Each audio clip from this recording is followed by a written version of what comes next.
നിങ്ങളൊരു പ്രോജക്റ്റ് ചെയ്യാണ്. അതിന് നിങ്ങളെ സഹായിക്കാൻ ഒരു ഗൈഡും ഉണ്ട്. പക്ഷെ നിങ്ങളും നിങ്ങളുടെ ഗൈഡും തമ്മിൽ ചെറിയ പ്രശ്നങ്ങളുണ്ടായി.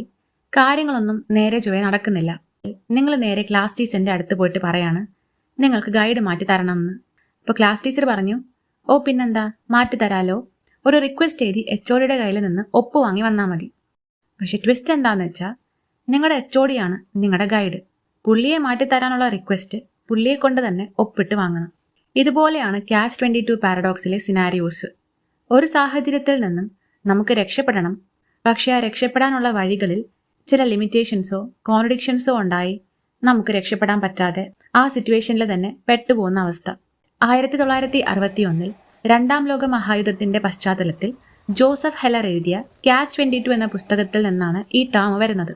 പുസ്തകത്തിലെ സിറ്റുവേഷൻ ഇങ്ങനെയാണ്. ഒരു ആരോഗ്യവാനായ വ്യക്തിക്ക് യുദ്ധത്തിലെ വളരെ ഡേഞ്ചറസ് ആയ മിഷൻസിൽ പങ്കെടുക്കാതെ മിലിറ്ററി ജോലിയിൽ നിന്നും മാറി നിൽക്കാനുള്ള ഒരേ ഒരു വഴി അയാൾ മെന്റലി അൺസ്റ്റേബിൾ ആണെന്ന് തെളിയുമ്പോഴാണ്. അതിന് ഇൻസൈൻ ആണെന്ന് പറയുകയോ പ്രവർത്തിക്കുകയോ ചെയ്യണം.